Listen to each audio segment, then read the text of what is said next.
नमस्कार प्यारे साथियों, मैं डीवीडी सर आप सभी लोगों का मैथ की दुनिया 01 में वेलकम करता हूं। साथियों, हमने क्या किया था कि इसके पिछले वाले वीडियो लेक्चर में जो है प्रश्नावली 1.2 के ऊपर प्रश्न नंबर 1 और प्रश्न नंबर 2 को हमने सॉल्व कर लिया था। आज हम प्रश्नावली 1.2 के आगे क्वेश्चन बात करेंगे, मतलब क्वेश्चन नंबर 3 से स्टार्ट करेंगे और देखते हैं कि मतलब कितने कम समय में अधिक से अधिक क्वेश्चन हो सकते हैं। ठीक है, तो आइए क्वेश्चन को हम लोग देखते हैं। क्वेश्चन हमारा क्या कह रहा है। क्वेश्चन ये कह रहा है क्या कि सिद्ध कीजिए कि एफ ऑफ एक्स बराबर में बॉक्स में एक्स लिखा हुआ है और बॉक्स में जो फंक्शन होता है उसको हम लोग बोलते हैं स्टेप फंक्शन, पदा फंक्शन बोलते हैं। ये आपका बॉक्स में एक्स लिखा हुआ है और इसकी कंडीशन कुछ अलग होती है जो हम लोग जो है आगे भी पढ़ेंगे। कक्षा 11 के टॉपिक्स हैं बॉक्स वाले फंक्शन की।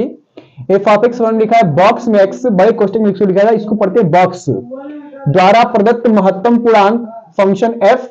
ये आर से आर में परिभाषित है और आर से आर में जब परिभाषित तो आगे बोल रहा है क्या कि ना तो एकेकी है और ना ही अच्छादक है।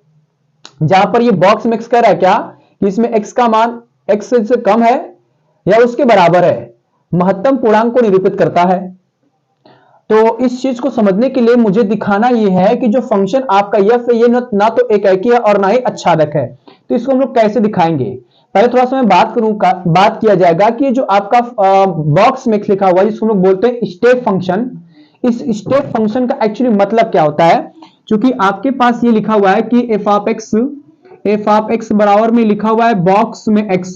तो इसका मतलब ये होता है कि अगर हम बॉक्स में जो है 1.9 लेते हैं तो इसका मान जो है इससे छोटी वाली संख्या का मान मिलता है, मतलब इधर वाली संख्या का मान मिलता है, कम वाली संख्या का मान मिलता है। उसी प्रकार अगर मैं कह दूं यहां पर कि 2 पॉइंट आपके पास 02 है तो इसका मान आएगा 2, कम वाली संख्या का मान मिलेगा। और फिर मैंने कह दिया कि आपके पास 3 रहेगा बॉक्स में तो इसका मान सीधे सीधे इंटीजर ही मिलता है, पूर्णांक ही मिलता है। मतलब 1.99 है तो इसके कम वाले पूर्णांक का मान मिलेगा, 2.02 है तो इसके कम वाले पूर्णांक का मान मिलेगा, और अगर 3 है तो इसका जो है 3 मान मिलेगा इंटीजर। लेकिन अगर माइनस में आ जाएगा तो जिससे मैंने कह दिया कि माइनस में आ जाएगा 1.2 आ जाएगा तो सीधे सीधे आप लोग कहोगे कि सर इसका मान जो है आपका इसका मान जो है -1 आना चाहिए, नहीं, इसका मान आएगा -2 आएगा। और अगर मैंने कह दिया यहां पर कि 0 माइनस में से कह दिया जाए -0.1 मैंने कहा तो इसका मान आप लोग कहेंगे सर इसका मान 0 आना चाहिए, इसका मान -1 आएगा। कैसे आएगा इसको मैं समझाता हूं। देखिए, क्योंकि आप ये जानते हैं कि इधर वाली संख्या आपकी पॉजिटिव होती है, इधर वाली संख्या क्या होती है आपकी निगेटिव होती है। ये 0 हो गया, ये 1 हो गया, सॉरी 0 हो गया यहां पर, ये 1 हो गया, ये 2 हो गया, और इधर चलेंगे पॉजिटिव, इधर चलेंगे क्या होगा निगेटिव, मतलब -1 हो जाएगा आपका -2। तो कहने का मतलब ये कि अगर मैं 0.99 लेता हूं तो 1.99 आपका जो है इससे अधिक होगा, मतलब इधर ही आएगा, 0 और 2 के बीच में आएगा, तो इससे मैंने कम पूर्णांक लिया, मतलब इधर चला हमने। आज जब इधर चलेंगे तो इसका मतलब 1 मिला में। उसी प्रकार अगर मैं -1.2 लेता हूं तो -1.2 आपका जो -2 और जो है -1 के बीच में होगा कहीं पे, तो इससे छोटा लेना, छोटा लेंगे तो हम इधर जाएंगे ना कि इधर जाएंगे, इसलिए जो है -1.2 की जो वैल्यू होगी वो आपके पास -2 आएगी, इधर नहीं आएगा बल्कि उधर ही जाएगा। ठीक है, तो बॉक्स का मतलब ऐसे निकालना है कि जो न्यूनतम पूर्णांक होता है, कम पूर्णांक होता है, उसी का मान निकल कर आता है। ठीक है, इसको हम लोग इस डायग्राम के माध्यम में भी समझते हैं। डायग्राम इसका इस तरह बनता है कि जैसे मैंने कह दिया कि ये आपके पास ग्राफ बना दे रहा हूं यहां पर, ये हो गया आपके पास ग्राफ, इधर होता है x और इधर होता है आपका x डैश होता है, ऊपर होता है आपका y और नीचे होता है आपका y डैश। इसको मैं लिख दे रहा हूं यहां पर मूल बिंदु O है। तो इधर वाली जाहिर सी बात है, इधर वाली संख्या आपकी मिलेगी 1, पॉजिटिव मिलेगी 1, और ये हो जाएगा, इसको मैं ऐसे कह रहा हूं ये 1, इसको मैंने कहा 2, और उसके बाद जब फिर आगे बढ़ेंगे तो ये आएगा आपके पास 3 और ये हो जाएगा आपके पास 4। इधर चलेंगे तो निगेटिव आएंगे सारे, ये -1, ये हो जाएगा आपके पास -2, इधर लेंगे जाएगा -3, और ऊपर चलेंगे तो आएगा आपके पास 1, और फिर चलेंगे तो जाएगा 2, और फिर चलेंगे तो आएगा आपके पास 3, फिर नीचे आएंगे तो हो जाएगा -1, और फिर आएंगे तो जाएगा -2, और नीचे आएंगे तो आएगा -3, और भी ऐसे बढ़ा सकते हैं। तो जो इसका बॉक्स वाला फंक्शन होता है इसका ग्राफ बनता है ऐसे, क्या ग्राफ ऐसे बनता है कि इसका ग्राफ बनता है ऐसे कि इधर से आपका जो है इधर से यहां तक आएंगे तो ये इधर वाला जो है क्लोज होगा और इधर से थोड़ा सा खुला रहेगा, मतलब इधर से आपका बंद, इधर से बंद और इधर आपका खुला रहेगा। फिर उसके बाद इधर आएंगे तो इधर आपका जो है क्लोज और बंद रहेगा और इधर जो है आपका खुला रहेगा, ऐसे बढ़ सकते हैं। उसी प्रकार नीचे आएंगे तो इधर जो है आपका बंद रहेगा, बंद रहेगा, इधर आने के बाद ये खुला हो रहेगा, खुला रहेगा, ठीक है ना। उसके बाद यहां पर आएंगे तो ये वाला आपका बंद रहेगा, सॉरी यहां पर लिख रहा हूं, ये वाला बंद रहेगा और यहां पर आने के बाद खुला रहेगा। फिर उसके बाद यहां पर आपका बंद रहेगा और यहां पर आने के बाद आपका खुला रहेगा, इस तरह रहेगा हमारे पास। तो ये एक देख रहे हैं कि एक सीढ़ी नुमा बन रहा है, इससे ऊपर भी जा सकते हैं नीचे जा सकते हैं, एक सीढ़ी नुमा बन रहा है, इसलिए इसको बोलते हैं स्टेप फंक्शन। स्टेप फंक्शन का डायग्राम ऐसे बनता है जिसमें आपका कोई इंटीजर आता है, कोई पूर्णांक आता है तो उससे कम वाला मान हम लोग लेते हैं। ये स्टेप फंक्शन की क्वालिटी होती है और ये स्टेप फंक्शन इस तरह बन रहा है सीढ़ी जैसा, ऊपर भी आ सकते हैं, इधर इधर नीचे भी आ सकते हैं और चाहे तो न्यूनतम पूर्णांक हमको लेना है और इसी को दिखाना है कि इस प्रकार का जब फंक्शन रहता है तो जो आर से आर में परिभाषित है तो ये ना तो एकाकी है और ना ही आच्छादक है, ठीक है। तो इसको समझने के लिए हम लोग देख क्या रहे हैं, समझेंगे इस चीज को कि जैसे मान लीजिए कि यहां पर मैं इसको एकाकी दिखाता हूं तो एकाकी कैसे दिखाएंगे। एकाकी की मैंने हेडिंग दे दी यहां पर, सॉरी एकाकी रहेगा आपका एकाकी। तो एकाकी कैसे इसको दिखाएंगे ये समझने का प्रयास कीजिए। एकाकी की बात कर रहा हूं मैं, तो एकाकी दिखाने के लिए मैं अगर जो है x बराबर लेता हूं 1.2 लेता हूं, x बराबर 1.2 लेता हूं तो आपके पास जो है फंक्शन की वैल्यू आएगी, फंक्शन की वैल्यू ऐसे लिख दीजिएगा, फंक्शन की वैल्यू आएगी f ऑफ x और ये होता है आपका बॉक्स में x लिखा रहता है। तो मैं डायरेक्टली x की वैल्यू यही पुट कर रहा हूं, f ऑफ x के स्थान पर x की वैल्यू आ जाएगी आपके पास 1.2 और 1.2 तो आएगा बॉक्स में आपके पास 1.2 और आपको न्यूनतम पूर्णांक लेना है, कम पूर्णांक लेना तो इसका मान 1 आ सकता है। अगर मैं x की वैल्यू जो है लेता हूं यहां पर 1.5 लेता हूं, 1.05 लेता हूं तो ये आपके पास आएगा f ऑफ 1.05 आएगा और ये बॉक्स में आएगा आपके पास 1.05 तो इसका भी न्यूनतम पूर्णांक आएगा 1। मतलब ये कि दो अलग अलग एलिमेंट का एक मान मिल रहा है और जब दो अलग अलग एलिमेंट का एक मान मिलेगा, एक ही प्रतिबिंब मिलेगा तो आपका एकाकी तो होगा नहीं बल्कि बहुएकी बन जाएगा, ठीक है ना, बहुएकी बन जाएगा। और जब बहुएकी बनेगा तो एकाकी होने का चांस ही नहीं यहां पर बनेगा, ठीक है भाई। यहां पर मैंने दो x के अलग अलग मान लिए, आज जब दो x के अलग अलग मान लिए तो इसको मैंने बॉक्स वाला जब रूप दिया तो इसमें हम लोग कम पूर्णांक वाला लेते हैं मान, तो 1.2 का मैंने मान लिया तो 1 आ गया, 1.05 के लिए तो इसका भी मान 1 आ गया। तो अलग अलग मान के लिए एक ही प्रतिबिंब मिल रहा है, इसका मतलब ये बहुएकी है, मेनी टू वन है, एकाकी नहीं है। तो इससे साबित हो सकता है क्या कि जो फंक्शन आपका f है जो r से r में परिभाषित है ये आपका एकाकी नहीं है। तो इसको लिख दीजिएगा यहां पर क्या कि अतः फंक्शन f एकाकी नहीं है, फंक्शन f एकाकी फलन नहीं है, ऐसे लिख दीजिएगा एकाकी नहीं है। अब आ जाते हैं आच्छादक पे। तो आच्छादक के लिए मैं यहां पे हेडिंग दे रहा हूं आच्छादक।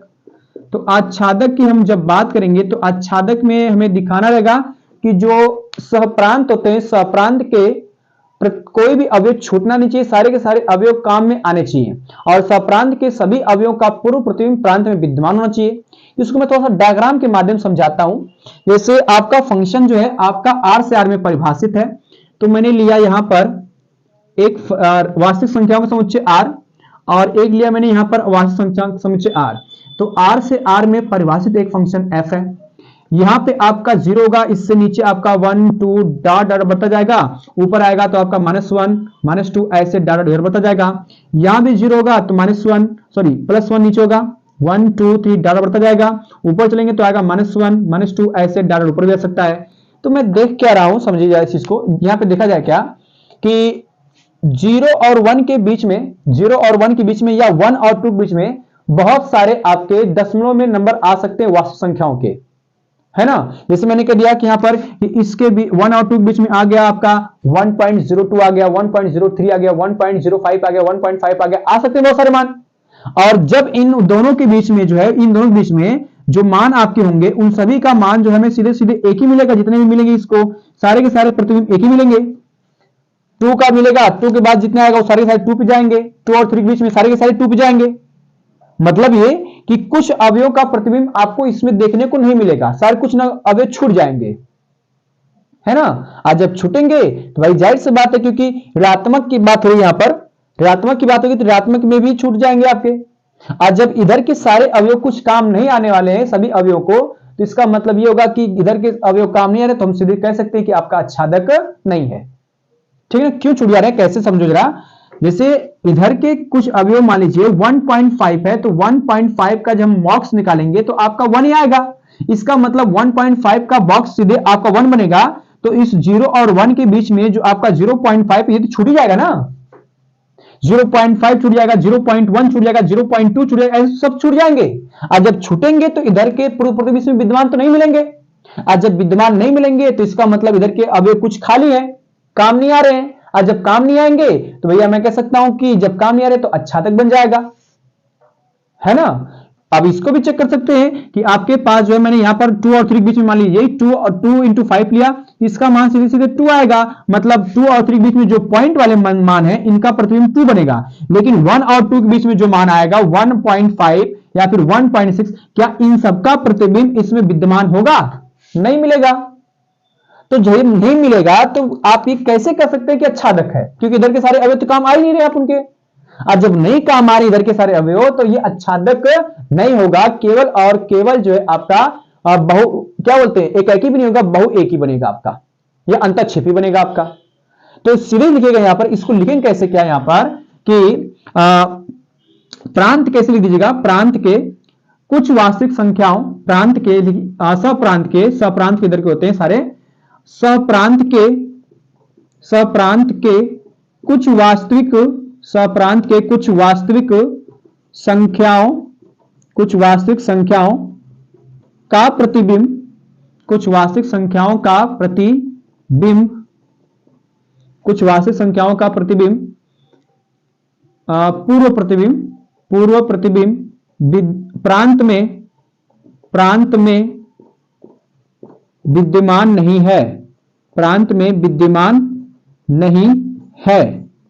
और जब विद्यमान नहीं है तो लिख दीजिएगा डायरेक्टली कि अतः एफ आच्छादक फलन नहीं है। इस तरह से आप ये सिद्ध कर सकते हैं। थोड़ा सा ये क्वेश्चन थोड़ा सा डिफिकल्ट है, क्योंकि आप देख रहे हैं कि जो बॉक्स में फंक्शन है जिसको हम लोग बोलते हैं स्टेप फंक्शन, ये फंक्शन आपका क्लास 11th का टॉपिक है, जिसको थोड़ा सा क्लास 11th में अपनी क्लास अभी स्टार्ट नहीं किया है, लेकिन फिर भी जो बॉक्स की कंडीशन ये देखेगा कि अगर बॉक्स में 1.99 लेते हैं तो इसका न्यूनतम पूर्णांक कम वाला मिलेगा, मतलब 1 आएगा। 2.02 लेते हैं तो इसका न्यूनतम पूर्णांक मिलेगा, कम वाला मिलेगा। -1.2 लेते हैं तो इसका -2 मिलेगा। क्यों? क्योंकि -1.2 से इधर चलेंगे तो इधर छोटा होगा, इसलिए -2 मिलेगा। 0.1 लेंगे तो इसका मान -1 आएगा, क्योंकि 0 और इसके बीच में तो इधर ही चलेगा ना, इसलिए -1 आएगा। तो इसलिए अब यहां पर कह दिया मैंने कि इधर मान तो आपका जो है न्यूनतम वाला मिलेगा, और इसके अकॉर्डिंग मैंने यहां पर एग्जांपल लिया, एग्जांपल के बेस पे कह दिया कि भैया एक ही नहीं है, क्योंकि 2 एलिमेंट का एक ही इमेज मिल रहा है। और जब 2 एलिमेंट का एक ही इमेज मिलेगा तो एक ही तो कतई भी नहीं होगा, क्योंकि एक ही में अद्वितीय प्रतिबिंब बनना चाहिए। हर एक एलिमेंट का अलग अलग अद्वितीय प्रतिबिंब मिले तो एक ही होता है। यहां पर 2 एलिमेंट का एक इमेज मिल रहा है, इसलिए एक ही नहीं होगा। आच्छादक की बात की जाए तो इसमें जो है 0.02.5 का 2 मिलेगा, मतलब 0.2 लेते हैं 1 और 2 और 3 के बीच में, तो इसका सीधा सीधा प्रतिबिंब केवल 2 पे जाएगा। बाकी 1 और 2 में जो दशमलव वाले रहेंगे वो सारे के सारे अवयव छूट जाएंगे, क्योंकि वास्तविक संख्या का समुच्चय है। आज जब छूटेंगे तो आच्छादक नहीं होगा। इसलिए मैं लिखा यहां पर कि सप्रांत के कुछ वास्तविक संख्याओं का पूर्व प्रतिबिंब प्रांत में विद्यमान नहीं है, अतः एफ आच्छादक नहीं है। ठीक है दोस्तों, तो इस तरह से हमने क्या किया कि क्वेश्चन नंबर 3 को कंप्लीट कर लिया है। अब क्वेश्चन नंबर 3 कंप्लीट करने के बाद आगे बढ़ेंगे क्वेश्चन नंबर 4 के ऊपर। तो मैं इसको मिटाता हूं। तो साथियों हमने जो है क्या किया कि क्वेश्चन नंबर 3 कंप्लीट किया है। अब क्वेश्चन नंबर 4 के ऊपर बात करते हैं। क्वेश्चन नंबर 4 हमारा क्या कहता है देखते हैं। तो क्वेश्चन नंबर 4 देखिए क्वेश्चन क्या कह रहा है। ये कह रहा है सिद्ध कीजिए कि F of x equal to mod x है, मॉड एक्स द्वारा प्रदत्त मापांक फलन f सच दैट r से r में है परिभाषित, ये ना तो एकेकी है और ना आच्छादक है। मतलब यहां भी वही बात है क्वेश्चन नंबर 3 की तरह है, इसमें भी हमें एकेकी और आच्छादक नहीं दिखाना है कि एकेकी आच्छादक नहीं है। साथ ही साथ यहां भी बोल रहा है क्या कि मॉड x जो है, जहां मॉड x बराबर x यदि धन या शून्य है तथा मॉड x बराबर माइनस एक्स, यदि एक्स ऋण है तो बात की बात करेंगे। फिलहाल तो एफ ऑफ एक्स और में मॉड एक्स दिया है, इसको मैं यहां लिखता हूं। क्या दिया है हमारे पास कि F of x equal to दिया है मॉड एक्स दिया है, और मॉड एक्स को जब हम ओपन करेंगे, इसको खोलेंगे तो आएगा आपके पास, एक आएगा पॉजिटिव। ये तब मिलेगा जब हमको एक्स का मान जो है 0 से बड़ा मिलेगा, या बराबर ले सकते हैं इसको है, क्योंकि एक्स है धन होगा या तो शून्य होगा, बड़ा मतलब धन शून्य होगा, हो सकता है। और माइनस मिलेगा कब, जब जो है आपका एक्स ऋण होना चाहिए, मतलब एक्स का मान जो है 0 से छोटा होना चाहिए, ये मिल सकता है हमको है। तो इसी बात को मुझे दिखाना है कि ये आपका ना तो एकाकी है और ना आच्छादक है। बेसिकली ये याद रखिएगा कि जो आपका फंक्शन है वो आपका रियल टू रियल परिभाषित है, ठीक है ना, रियल टू रियल परिभाषित है। अब इसको थोड़ा सा मैं डायग्राम के माध्यम भी समझाऊंगा कि कैसे इसको समझा जाएगा, क्योंकि फंक्शन आपका जो है, मैं इस चीज को यहां लिख दे रहा हूं यहां पर समझने के लिए, क्योंकि फंक्शन आपका जो है रियल से रियल में परिभाषित है, रियल से रियल में परिभाषित है। एक आपका जो है आर है और एक आपका आर है, दोनों वास्तविक संख्याओं का समुच्चय, और आर से आर में परिभाषित एक फंक्शन है, और इसका मान दिया एफ ऑफ एक्स में दिया है मॉड ऑफ एक्स, ये दिया हुआ है। तो भैया जाहिर सी बात है कि इस आर में तो आपके पॉजिटिव निगेटिव सारे आ जाएंगे, दशमलव भी आ सकते हैं। तो मैं सीधे कह दूं आपके पास 0 हो गया, इधर 1 हो गया, इधर 2 हो गया, इधर 3 हो गया, नीचे आपके ऐसे सारे आ सकते हैं, माइनस हो गया, -2 हो गया, -3 हो गया, और ऐसे सारे ऊपर भी आ सकते हैं। इधर भी 0 1 हो गया, 1 2 3 डॉट डॉट ऐसे and so on, -1 -2 and so on, -3 ले लीजिए एंड सो ऑन डॉट ऐसे ऊपर हो सकता है। तो फिलहाल तो मैं देख कह रहा हूं कि जो फंक्शन आपका इधर वाला तो x होता है, इधर वाला y होता है, और ये आपका एफ ऑफ एक्स ही होता है। तो अगर मैं x की वैल्यू जो है 1 लेता हूं या -1 लेता हूं, कुछ भी ले सकता हूं। अगर मैं इसको एकाकी दिखाना मुझे, चूंकि एकाकी मैं यहां लिख दे रहा हूं, एकाकी दिखाना है, तो एकाकी दिखाने के लिए हम क्या करें कि x की वैल्यू इनमें से कोई एक ले लेते हैं, क्योंकि फंक्शन आपका मॉड ऑफ x बराबर में है, ठीक है ना, फंक्शन ऑफ आपका जो मॉड एक्स बराबर क्या है। तो अगर मैं x की वैल्यू सीधे से समझिए, अगर x की वैल्यू मैं 2 लेता हूं, तो आपके पास f ऑफ 2 इक्वल टू आएगा मॉड 2, और इसकी वैल्यू सीधे से 2 आएगी, क्योंकि मॉड में संख्या हमेशा पॉजिटिव होती है, आप लोग जानते भी हैं। अगर x की वैल्यू -2 लेता हूं, तो x की वैल्यू भी लेना है -2, तो इसका मान आएगा कितना, f ऑफ -2, और ये आएगा मॉड में -2, तो इसकी वैल्यू आएगी आपके पास 2। मतलब ये कि यहां पर जो है 2 एलिमेंट का एक ही इमेज मिल रहा है, एक किसका, एक आपका -2 का और एक आपका 2 का, ये दोनों के दोनों एलिमेंट किस पे जा रहे हैं, दो बना रहे हैं। मतलब ये 2 का भी इमेज 2 पे बनेगा और -2 का भी इमेज 2 पे भी बनेगा, है ना। तो इसी अगर मैं जो है 1 लेता हूं या -1 लेता हूं, तो इसका तो आपका 1 बनेगा, -3 लेता हूं या 3 लेता हूं तो इसका 3 बनेगा। मतलब इधर के सभी अवयव काम आ रहे, लेकिन ऊपर वाले अवयव काम नहीं आ रहे, ऋणात्मक वाले तो एकदम काम नहीं आ रहे हैं अपन के, है ना। अर्थात ये के लिए जाए कि 2 एलिमेंट का एक ही प्रतिबिंब मिल रहा है, और जब 2 एलिमेंट का एक ही प्रतिबिंब मिलेगा तो एक ही तो होगा ही नहीं, और ऊपर के सारे अवयव काम भी नहीं आ रहे, और जब इधर के ऊपर के अवयव काम नहीं आ रहे हैं तो आच्छादक भी नहीं होगा, है ना। तो इसको लिख दीजिएगा यहां पर कि जब 2 एलिमेंट का एक ही प्रतिबिंब है, तो ये तो मेनी टू वन हो गया, बहु एक ही हो गया, एकदम साफ दिखाई दे रहा है, यहां पर है मॉड में फंक्शन है आपका। अब नीचे के सारे अवयव मिल रहे हैं, लेकिन ऊपर के अवयव तो काम नहीं आ रहे हैं। आज जब ऊपर के अवयव काम नहीं आएंगे, ऋणात्मक वाले, ये सारे के सारे कहां काम आ रहे भाई, क्या इस वाले अवयव का प्रतिबिंब इसमें मिलेगा, नहीं मिलेगा। -3 का तो 3 मिल जाएगा, +3 का 3 मिल जाएगा, -1 का 1 का 1 मिलेगा, लेकिन ऋणात्मक वाले इधर के अवयव का पूर्व प्रतिबिंब विद्यमान तो है ही नहीं है, इसका मतलब आच्छादक भी नहीं है। और आप तो यहां देख भी रहे हैं कि 2 का भी 2, -2 का भी 2 प्रतिबिंब मिल रहा है, मतलब 2 एलिमेंट का एक ही प्रतिबिंब है। आज जब 2 एलिमेंट का एक ही प्रतिबिंब हो गया, तो ये बना मेनी टू वन, एक ही नहीं होगा। तो सीधे लीजिएगा यहां पर क्या, अतः f एकाकी, अतः f एकाकी फलन, अतः f एकाकी फलन नहीं है। एकदम साफ साफ ये दिख रहा है, ठीक है ना, एकाकी हो गया। मैं आच्छादक ऊपर लिख रहा हूं, यहां पर आच्छादक की बात कर रहा हूं यहां पर भाई। आच्छादक में क्या लिखेंगे, आच्छादक में लिखेंगे क्या कि किसी ऋणात्मक संख्याओं का पूर्व प्रतिबिंब विद्यमान नहीं है, क्योंकि ऋणात्मक वाला तो है ही नहीं यहां पर, है ना।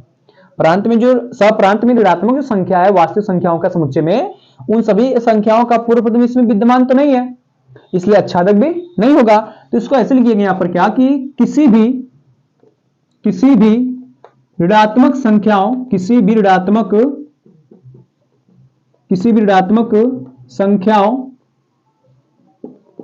संख्याओं का पूर्व प्रतिबिंब विद्यमान नहीं है, पूर्व प्रतिबिंब विद्यमान नहीं है। और जब नहीं है तो मैं कह सकता हूं क्या, अतः F आच्छादक फलन नहीं है, F आच्छादक फलन नहीं है। तो इस तरह से मैंने क्या किया कि क्वेश्चन नंबर 4 भी कंप्लीट हो गया। बहुत सिंपल था एकदम आपका, ठीक है ना, मॉड वाला था इसलिए मैंने जल्दी इसको सॉल्व कर लिया।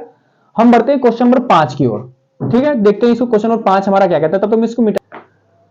तो साथियों हमने जो है क्वेश्चन नंबर 4 को कंप्लीट कर लिया है, अब आए हैं क्वेश्चन नंबर 5 पे। तो क्वेश्चन नंबर 5 हमारा क्या है, मैं इसको भी देखता हूं जल्दी से। क्वेश्चन नंबर 5 ये कह रहा है क्या कि सिद्ध कीजिए कि f ऑफ x बराबर f of x such that है R से R में परिभाषित, मतलब यहां भी आपका वास्तविक संख्याओं का ही समुच्चय दे रखा है और फंक्शन कह रहा है क्या, इतना दिया हुआ, मतलब इसको मैं समझा देता हूं भी, द्वारा प्रदत्त चिन्ह फलन ना तो एकाकी है ना आच्छादक। फिर वही बात आ गई है आपके सामने। तो पहली बात तो मैं इसको लिख दे रहा हूं यहां पर कि जो आपका फंक्शन है f सच दैट, ये आपका R से R में परिभाषित है और फंक्शन आपका दिया f ऑफ x बराबर दिया करली ब्रैकेट में 1 दिया है, और 1 तब आएगा जब x का मान हम लोग पॉजिटिव लेंगे, मतलब सॉरी पॉजिटिव लेंगे, 0 से बड़ा लेंगे, 0 से बड़ा मतलब पॉजिटिव आपका। और दूसरा आपको 0 मिलेगा कब मिलेगा, जब x का मान हम 0 लेंगे। और तीसरा -1 तब मिलेगा जब x का मान हम लोग निगेटिव लेंगे, मतलब 0 से छोटा लेंगे। ये फंक्शन बोला इसी प्रकार से। अब इसको दिखाना है कि ये ना तो एकाकी ना तो आच्छादक है, ठीक है ना। तो इसको समझाने के लिए मैं क्या करूं कि एक डायग्राम के माध्यम से मैं समझाता हूं पहले कि ना तो एकाकी ना तो आच्छादक है। देखो कैसे, आप देख रहे हैं कि फंक्शन आपका R से R में परिभाषित है, मतलब जो है आपके पास एक वास्तविक संख्याओं का समुच्चय है और यहां भी आपके पास एक वास्तविक संख्याओं का समुच्चय है। वास्तविक संख्याओं में आपका जो है 0 भी आएगा, प्लस आएगा, -1 आएगा, दशमलव में आएगा, कड़ी में आएगा, बटे में आएगा, सब आ सकता है। तो फिलहाल मैं लेके आ रहा हूं यहां पर कि ये R है, ये भी R है, R से R में परिभाषित एक फलन आपका f है जो इस प्रकार से परिभाषित है, दिया हुआ है। अब आप देख रहे हैं कि यहां पर 0, इसके नीचे आएगा 1 2, ये सारे के सारे धनात्मक होते जाएंगे आपके। इसके ऊपर आएगा -1 -2 और ये जाएगा -3 और इसके ऊपर सारे ऋणात्मक होते जाएंगे। फिर यहां भी आपका आएगा 0 1 2 3 एंड सो ऑन आता जाएगा। यहां पर आएगा -1 -2 और आएगा -3 एंड सो ऑन बढ़ता जाएगा आपका।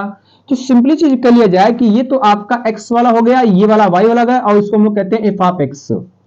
मैं देख क्या रहा हूं यहां पर कि अगर जो है इसमें कह रहा है कि x का मान हम 0 से बड़ा लेंगे, मतलब पॉजिटिव लेंगे, x का मान 0 से बड़ा पॉजिटिव लेंगे। आज जब पॉजिटिव लेंगे तो जो है f ऑफ x का मान 1 आना चाहिए, मतलब पॉजिटिव लेने पर जितने भी मान होंगे उन सभी का प्रतिबिंब केवल और केवल 1 पे जाकर बनेगा। अर्थात ये 1 का भी 1 पे बनेगा, 2 का भी 1 बनेगा, 3 का भी 1 बनेगा, जितने भी सारे के सारे आएंगे इन सबका प्रतिबिंब किस पे जाएगा, केवल 1 पे बनेगा। तो भैया इससे तो क्लियर हो ही गया कि मेनी टू 1 है, और जब मेनी टू 1 है तो भैया एकाकी तो नहीं हो सकता। दूसरा देख सकते हैं कि x बराबर अगर मैं इसमें 0 लेता हूं तो भैया f ऑफ x की वैल्यू 0 आएगी, f ऑफ x की वैल्यू 0 आएगी, मतलब 0 का 0 प्रतिबिंब बन सकता है, ठीक है ना। अगर x की वैल्यू 0 से छोटा लेता हूं, मतलब निगेटिव लेता हूं, निगेटिव मतलब ऊपर चल सकते हैं हम लोग, -1 -2 -3 जो भी समझ में आए, निगेटिव लेता हूं तो f ऑफ x की वैल्यू जो -1 आएगी, मतलब ये कि -1 का तो -1 प्रतिबिंब बनेगा, -2 का भी -1 बनेगा, -3 का भी -1 प्रतिबिंब बनेगा, जितने भी सारे वैल्यू आएंगे उन सबका प्रतिबिंब तो -1 बनेगा। बाकी जो है ऊपर के अवयव और इधर के नीचे अवयव सारे खाली दिखाई दे रहे हैं। आज जब जो है आपके ऊपर के और नीचे खाली दिखाई देंगे तो आच्छादक भी नहीं होगा। इधर से मेनी टू वन अर्थात एकाकी नहीं है, खाली दिखाई दिए, इसका मतलब आच्छादक भी नहीं है। ठीक है ना। तो इसको बाबू लिखेंगे कैसे, बढ़िया सिंपल चीज एकदम ध्यान दीजिएगा, आपको प्रॉपर चीजें समझ में आ जाएगी बढ़िया से, ठीक है ना। कैसे लिखेंगे इस चीज को कि देख रहे हैं क्या कि केवल इधर के 3 अवयव काम आ रहे हैं, बाकी सारे अवयव काम ही नहीं आ रहे हैं, और इस फंक्शन के अकॉर्डिंग चल रहे हम लोग हैं। तो फंक्शन आपका एकाकी नहीं है, ये डायग्राम के माध्यम से समझ लिया, आच्छादक भी नहीं ये भी समझ लिया आपने। इसको लिख कैसे, इसको लिख दिया जाए यहां पर। पहले मैं इसको दिखाता हूं एकाकी, है ना, एकाकी दिखाई जाए। तो एकाकी इसको लिखेंगे कैसे, जरा गौर करेंगे। एकाकी में लिखेंगे यहां पर क्या कि अगर जो है, अगर x की वैल्यू जो है हम 1 पुट करें, x की वैल्यू 1 पुट करें इसमें फंक्शन में, तब आपको f ऑफ x की वैल्यू भी तो 1 ही मिलेगी। अगर x की वैल्यू जो है हम 1 रखें इसमें तो पॉजिटिव लें, तब f ऑफ x की वैल्यू 1 ही मिलेगी। 2 भी रखें तभी 1 मिलेगी। मतलब ये कह लिया जाए कि x की वैल्यू हम लोग 2 रखें तभी जो है आपके पास f ऑफ x की वैल्यू 1 ही मिलेगी, क्योंकि पॉजिटिव है, x की वैल्यू पॉजिटिव दोनों है, 0 से बड़ा है, और जब 0 से बड़ा है तो f ऑफ x की वैल्यू हमें 1 ही मिल रही है। और जाहिर सी बात, जब 2 एलिमेंट का जो है एक ही प्रतिबिंब मिले तो एक ही नहीं होगा, है ना। तो लिख दीजिए यहां पर क्या, अतः f एकाकी फलन और f एकाकी फलन नहीं है, ठीक है। तो इस तरह से आपने एकाकी दिखा दिया। आच्छादक की बात करते हैं तो मैंने यहां पर हेडिंग दे देता हूं आच्छादक। आच्छादक की बात किया जाए तो आच्छादक में देख क्या रहे हैं हम लोग हैं कि केवल जो है आपका y का मान जो -1 है, 0 है और 1 है, इन 3 एलिमेंट का पूर्व प्रतिबिंब विद्यमान है, इसके अलावा किसी भी एलिमेंट का पूर्व प्रतिबिंब विद्यमान नहीं है।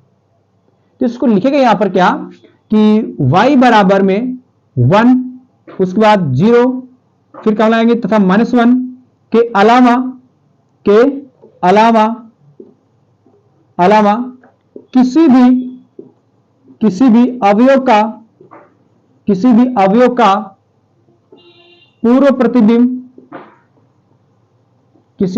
का पूर्व प्रतिबिंब विद्यमान नहीं है, और जब विद्यमान नहीं है तो मैं कह सकता हूं क्या कि अतः f आच्छादक भी नहीं है, f आपका आच्छादक फलन नहीं है, ऐसे लिख दीजिएगा, आच्छादक फलन नहीं है। तो इस तरह से मैंने देखा कि बड़ा सिंपल तरीके से जो है आपका क्वेश्चन नंबर 5 भी लग गया। 4 भी इजी था, लेकिन थोड़ा सा क्वेश्चन नंबर 3 क्योंकि स्टेप फंक्शन था, बॉक्स वाला फंक्शन था, इसलिए थोड़ा इसको समझने में दिक्कत होगी, फिर क्योंकि 11 टॉपिक थी और 11 टॉपिक हमने क्लियर किया नहीं है, इसलिए थोड़ा दिक्कत। लेकिन क्वेश्चन नंबर 4 और 5 बहुत ईजी था, एकदम फंक्शन को देखकर ही बता सकते हैं आप लोग कि एकाकी है कि आच्छादक है कि नहीं, ये तो बता सकते हैं। तो बच्चे, तो इस तरह से हमने क्या किया, क्वेश्चन नंबर 5 कवर कर लिया प्रश्नावली 1.2 का। अब हम जो है क्या करेंगे कि आगे के क्वेश्चन अगले वीडियो में डिस्कस करेंगे। तब तक जो है आप पढ़ाई अपनी अच्छे से करते रहिए। कोई भी समस्या रहे तो हमारे कमेंट बॉक्स में जरूर लिखकर बताएं कि हाँ सर ये प्रॉब्लम है, ये दिक्कत आ रही है, तो हम उसके समस्याओं का समाधान जरूर करेंगे, ठीक है। आप लोग इस चीज को बढ़िया से एक प्रॉपर नोट्स बनाएगा। ये चीज आप लोग एग्जाम में मत करिए, क्योंकि केवल ये और ये लिखिएगा, ये मैंने आपको समझाने के लिए बताया कि ऐसे ऐसे होगा तो पकड़ पाएंगे आप लोग कि एकाकी है कि नहीं है, आच्छादक है कि नहीं है, ये पकड़ने के लिए बस खाली है, ठीक है ना। तो पढ़ाई अपनी जबरदस्त करिएगा। कोई भी दिक्कत हो कमेंट बॉक्स में जरूर लिखिएगा। हम और एक रिक्वेस्ट मैं जब भी वीडियो बनाता हूं तो आप सभी लोगों से करता हूं कि मेरे चैनल को अधिक से अधिक शेयर करें, सभी बच्चे मेरी पूरी वीडियो जरूर देखें, बढ़िया तरह से पढ़ाई करें, और मेरे चैनल को लाइक शेयर सब्सक्राइब जरूर करें और बेल आइकन को जरूर दबाएं ताकि हमारी वीडियो सबसे पहले आप तक पहुंचे, ठीक है। Thank you for the watching this video and जय हिंद।